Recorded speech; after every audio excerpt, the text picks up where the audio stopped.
Hey, and welcome back. You've got Dean here from Melbourne Chefs, and we're presenting a series of food talks. And today we're actually speaking with Tarren Camm. Tarren is the founder of Real Chefs Movement. What a lot of people don't realize that chefs work very long hours, and often we look after ourselves last. So welcome, Tarren. Thank you so much, mate. It's awesome to be here. Well, can I just say I've been following what you've been doing over the last couple of months, and for someone to step up and to actually care about people in the industry is an incredible thing. Yeah, I really appreciate that, man. It's been incredible to see it come to life, and to have a project that really, in reality, a couple of years ago was something that I may bring up with my old man after a beer or two. To see it coming to life now the way it is absolutely amazing. And to see these guys making a huge difference in their life is huge at the moment. Well, you know, it's the fact that there hasn't been the tools available for us. I mean, yes, there's fitness, and yes, there's mindset, and there's also very much aware of our own diets and the amount of time that we spend at work, et cetera, et cetera. But there's been no catalyst for that where someone's actually saying, hey, I can help you get back into shape. Now, what we're talking about here is applicable to chefs and people working in the hospitality industry, but it's also for a mainstream audience as well. So mum and dads, whether you work in an office or out in the field or whatever, what you talk about is completely applicable to all people. So tell me about the journey. What made that change for you, Tarren? What made me launch the Real Chefs Movement? Well, really to begin considering your own fitness.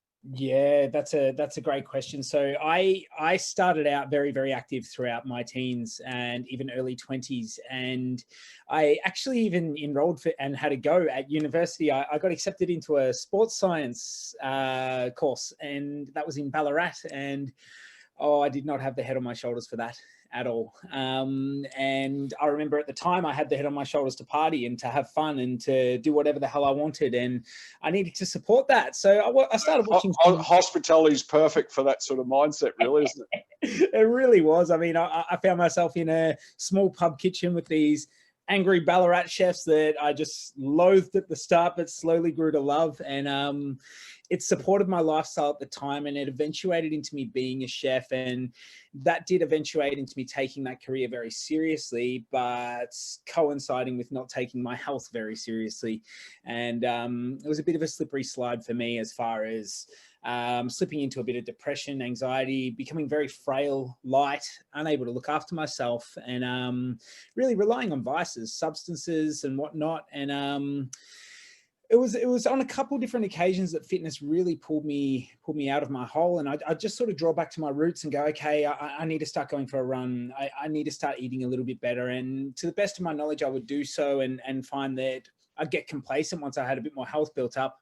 I'd see it as a bit of an energy burner, a little bit of a bar where I'm like, yeah, cool, I've got that investment now. I can piss it up against the wall again. And this was a repetitive thing for quite a long time. And it wasn't until the later stages of my cooking career that fitness managed to crawl me out of chronic pain. And that's when it flipped for me. And I went, well, shit, you know, that was almost 3 years of my life that it dominated. I was quite miserable. It was very debilitating. And I realized I wanted to be a personal trainer.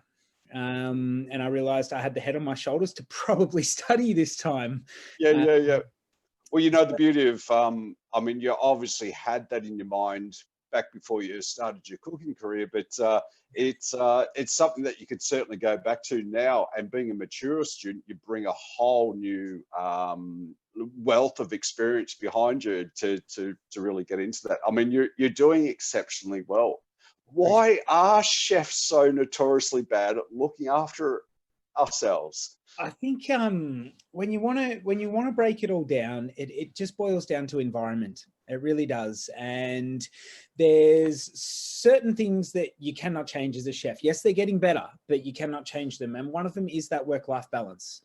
And from there, I mean, that environment that you have of living to work, that environment that you have of being around a group of people that you work your ass off with or for, and you feel obliged to maybe have your 1 or 2 drinks after it that can lead to your 3 or 4, and then you're back at work the next day. And along with that can come the cigarettes, along with that can come the caffeine, along with that can just become the simple ability of forgetting about yourself and thinking more about the immediate task at hand. And as a chef, well, there's no hour break. There's always an immediate task at hand.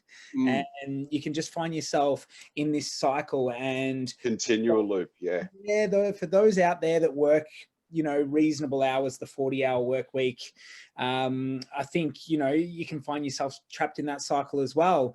And then you have to amplify it for chefs and go, well, shit, I'm here 60, 70, maybe 80 hours a week.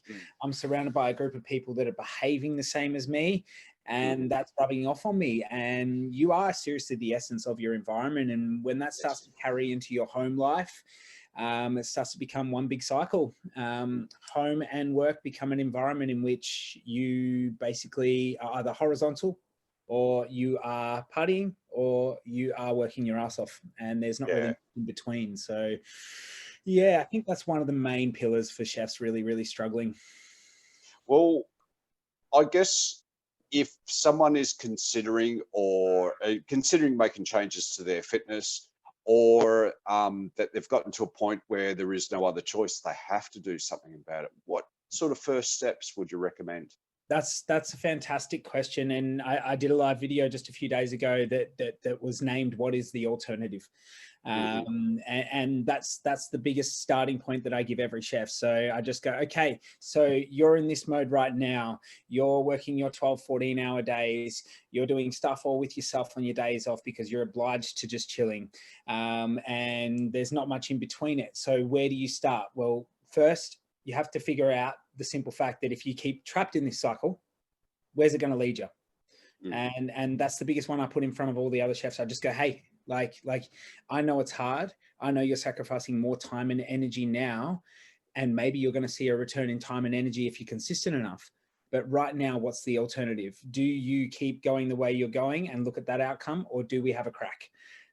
So it's simply about sitting down with the person, having a conversation with them and going, cool, what's your hours? What's your environment? What can we realistically flip? What can we not change? And why do you want to change? It is the biggest thing. If you can figure out your why, and if you're telling me it's, I want to feel better, if you're telling me it's, I want to lose 25 kilos, I'm going to call bullshit straight away. And I'm going to say, what's the real reason? Because there's a dad who works 12 hours a day and can't pick up his kids. There's, you know, the mum that's run off her feet and has absolutely no time or energy for herself. And then there's the skinnier chef who has zero self-confidence when he's out with his friends.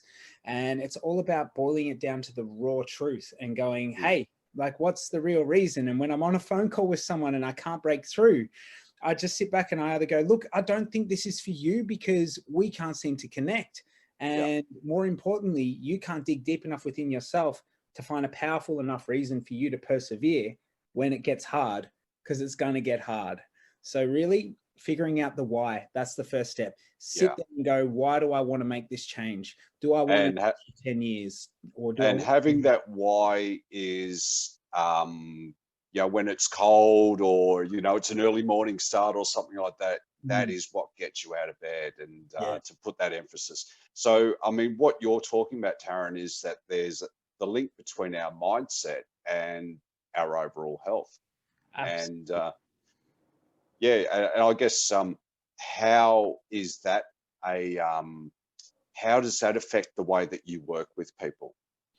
As far as mindset and connection to getting the actual work done, it works fantastically. So with the way that I work with the guys is a lot of one-on-one mindset work, and also a lot of group coaching mindset work, where I come in with an agenda and we end up sitting there, and there'll be 20 of us from all walks of life giving their 2 bobs worth, and it just turns into a roundtable discussion.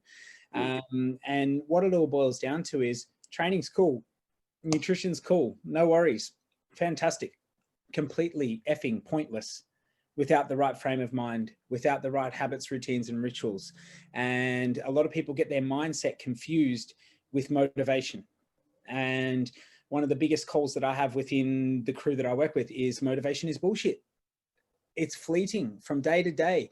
Some of the most successful people in the world will wake up and their first initial thought will be, Jesus, I cannot be bothered today. Yep.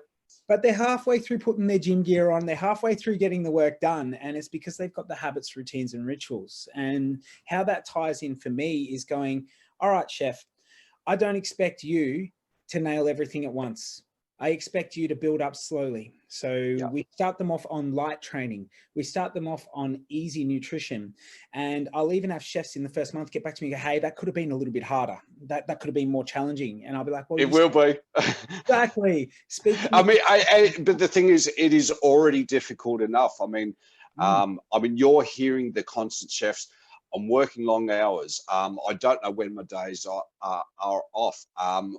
At the end of that shift, I'm absolutely tired, and all I want to do is sleep or go out and party to help me wind down. So you're up against all these challenges that chefs are notoriously bad at saying, "Hey, here's the challenge. There's no way around this." Yeah, 100%. And it's all about just going, okay, from the ground up, where's your starting point? Cool. We've got the why. Let's build the habits. Let's build the routine. Let's build the rituals. So you can take Chef A, who's in a restaurant, or Chef B, who's in a cafe, and you turn their schedule upside down and you make these pockets of time where they didn't think existed. You give them these mini time hacks with their nutrition, with their training, and you just make sure they're not dying in the training sessions. They're not up against it trying to eat 6 meals throughout a day. And you make sure at the end of that first month, they're like, shit, Tarren, like I'm eating pretty well. I've completed all of my workouts and I'm showing up to work with more energy. I'm doing stuff on my days off. I'm starting to see where this is leading. And then from there you go, cool, mate. Do you know what that is? Habits, routines, mindset is on point. Are you motivated today? No. Did you get the work done? Yes. Mindset on point. And that's exactly. And it's those tiny incremental shifts. And it is, what I really like about what you do is the way that you understand the particular physical, mental demands that a chef is facing. And you're working within those constraints. And also, I guess it's an industry that's kind of been neglected in the personal wellness stakes. Having an interesting conversation very soon with someone who's been looking after chefs' mental health. Now, unfortunately, in the industry, there seems to be we all have that stereotype of the mad, crazy chef on the edge of insanity and genius, that fine balancing point. But that mindset, that mental wellness that also comes with looking after ourselves physically. And again, we're so bad at taking care of our own bodies with the food that we eat. Myself, I would have fill up on rolls and chips, for example, as I'm working in a fine dining restaurant. The irony. Yeah, exactly. And even the chef that wants to go to work and gas on caffeine, gas on energy drinks, get the work done, cool, adrenaline, service, over, it was successful, I'm out of food, I'm prepping for my next service, adrenaline, service, over, eats daily intake of calories in one sitting, just after work, just as you can relax, and you're like, well, shit, no wonder the body stopped. Notoriously, it's a meat pie. It's 2 souvlaki's rolled up in a pizza and maybe put into a hamburger bun. Woof, it's gone. Exactly right. And that's your daily intake. And 30,000 calories, just like that. I'm good to go for the next week. Yeah. Until tomorrow. Yeah, that's exactly right. And it's just another example of that I guess you call it a trap of that cycle, and just being unable to shake it, because at the end of the day, when I would finish my long shifts, well, I've barely eaten all day. And finally you hit that point of being relaxed and you think of all the delicious stuff that you were making, all the delicious food that you had access to. And you're like, well, shit, I'm sitting back eating Maccas. Yeah. Wait, what happened? What happened there? Exactly right. I mean, what we do like collectively is we do like our comfort food. And I tell you what, I can make an absolute superb toasty. Ham and cheese toasty, absolutely. And my go-to would be something like that, because it's quick, it's simple, it's comforting, it fills me up. I don't have to think about it too much. And but I guess one of the things is the food that we're bringing into our bodies. So what recommendations would you have for a young chef who's just starting out in industry? What's some of the best ways that they can begin to look after themselves? Sure, that's a really good question. And I think it really, when it comes to nutrition, it boils down to movement first. So what I'm finding with a lot of chefs is it boils down to forcing a habit. So if you want to be eating better, then you've got to force the body to want it. Because at the end of the day, if you're going in there after eating 1,500 to 2,000 calories in one sitting the night before, you're not hungry. You feel like crap. And you get to work and you get on the caffeine and you don't think about it. You have some chips, that bloody bowl of chips. How a young chef should be approaching their own health and fitness right now is simply movement. So if you're able to fit a workout in, fantastic. The next pillar from there is your body will demand breakfast. Have breakfast, please, chef. Eat breakfast. Now, outside of that, you've got to be able to cater for the two danger zones. One of them's mid-shift and one of them's the end of the shift. One of them's called the bowl of chips. The other one's called the drive-through. Okay, and they're the two danger zones right there. And what I'm getting chefs to do is batch cook for themselves. So they are chefs. They can get the job done quickly. Oh my God, it's been fantastic to teach meal prep to chefs and just go, hey mate, just divide this by 10 containers, divide that by 10 containers, take this with you. But having prepared easy to eat meals ready to go in those danger zones, so there's no bullshit, so there's no excuses, so that you have an answer when that time comes. And in some of the busiest jobs I had, I still had 10 minutes. I still had 10 minutes to be able to take it easy. And if half these guys are spending 30 minutes collectively smoking cigarettes or having their coffees, then I'll call them out and say, well, where's the food? And they'll say, I didn't feel like eating it. And I'll go, well, did you exercise? Because your body's going to demand it. So then danger zone number one comes about. It's as easy as pulsing something in the microwave or reheating it in a pan, adding some fresh veg on top, getting the meal down. That's all it is.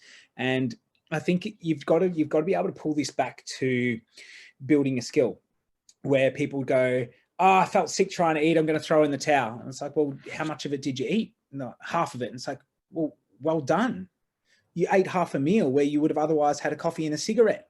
You know, that's a massive effort. Let's have a go at dinner tonight as well. And let's realize that as a first-year apprentice, you had a whole lot of challenges chucked in front of you as far as prep, organization, time, the pressure. Yes, yeah, exactly. And you weren't good at it fast. And this is the same.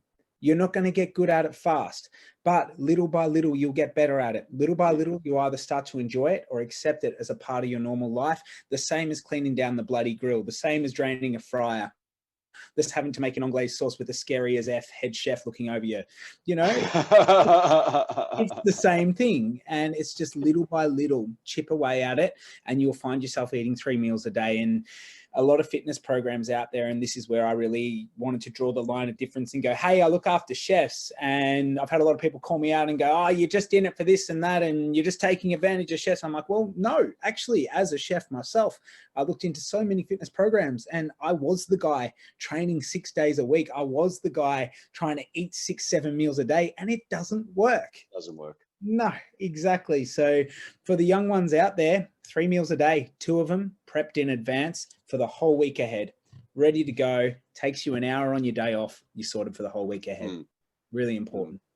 Yeah, fantastic. That's a great tip. And I guess what we ought to do is consider the guys that have been in the industry for a while as well, who may be carrying a little extra weight or may be feeling sluggish. And definitely that notorious cranky chef, their fitness is part of that. Again, their mental health, their physical wellness, what they do and do not eat, and so many other factors, long hours, etc. So what sort of advice would you have for an older chef or a more senior chef, I should say? Yeah, that's an awesome way to look at it. And one thing that I did my best to create with RCM is the kitchen environment online. So I've been in the background building programs for all kinds of body types, given that we could all be in a kitchen together. So she's there, he's bigger, she's smaller. It's body types from all walks of life, young, old, whatever it is. I've just gone, okay, I want to be a master of chefs.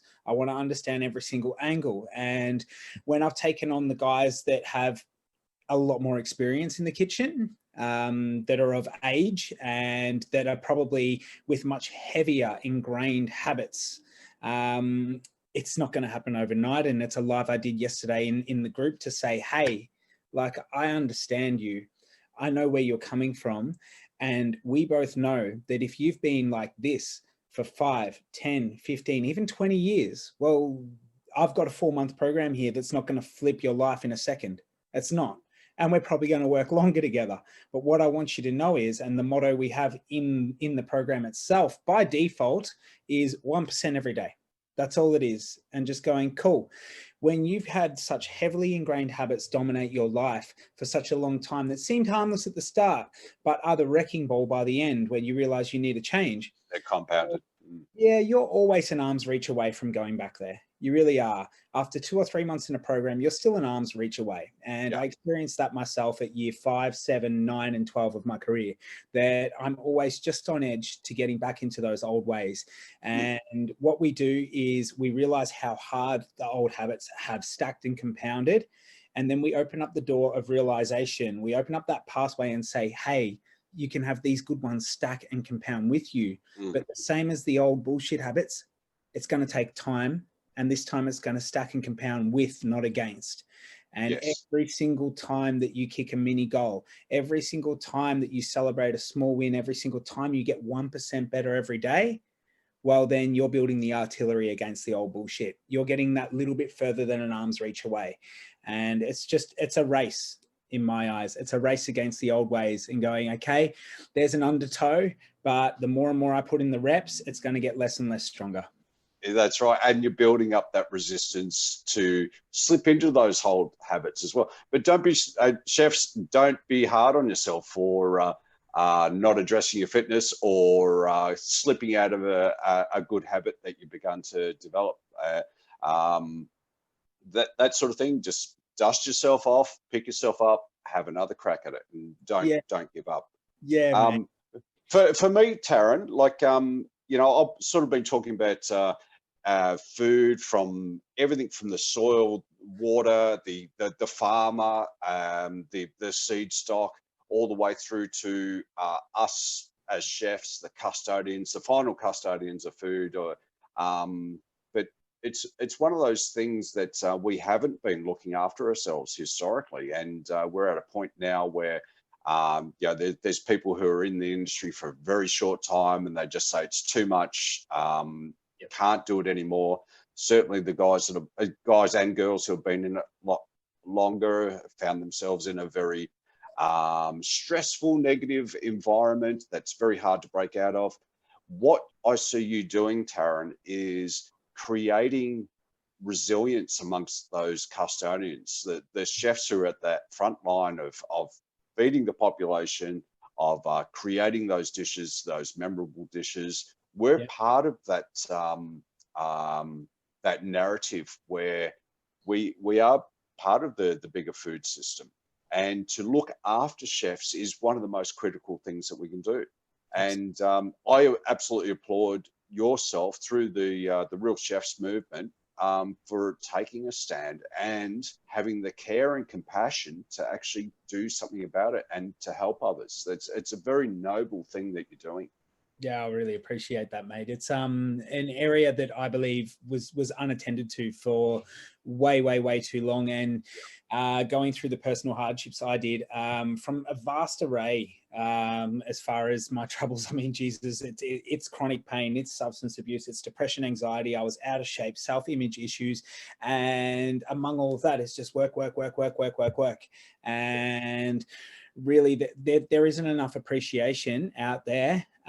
Look, I think in Melbourne, personally, we're very lucky as far as appreciation of what these chefs do.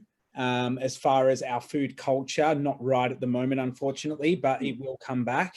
It is an absolute pillar in the world, and it's an absolute honor to be in Melbourne doing this, because it is just such a culinary capital of the world. But I do think it's an area that has been really unattended to. And I'm with the belief that I think there's one more person in the world at the moment getting off the ground and doing what I'm doing. And I just think that it's an area that needs to be attended to if we want to be able to sustain a new generation of chefs, and if we want to be able to maintain the old generation of chefs that have just about had a fucking enough. So it's really important to see these guys looking after their health, looking after their fitness. And, you know, it's just that roll-on effect that if there's a young generation coming through, well, they're going to influence another generation. And right now it might just be a little bit of a ripple, but the plans are for it to be a bloody tidal wave, mate. So sometimes those big waves just start from little ripples and constant repetition of little ripples. Absolutely. Yes. Well, Tarren, thank you so much for your time today. Again, you've got an incredibly challenging road in front of you to get us chefs moving again. But what you're doing is also critical. Melbourne, as you said, world leader on the food stage.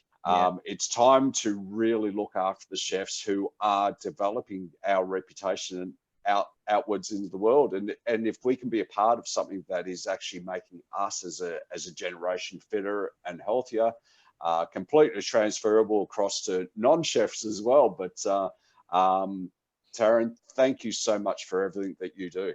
Yeah, you're so welcome, man. Thank you so much for having me here. I want to thank yourself. I want to thank Susanna. I think you guys are doing a really cool thing here, and yeah, it's all a bit surreal at the moment, mate, to even sit back and have a chat about it. But I know I'm in the right line of work because I just sit here and buzz from it every single bloody day, mate. So fantastic.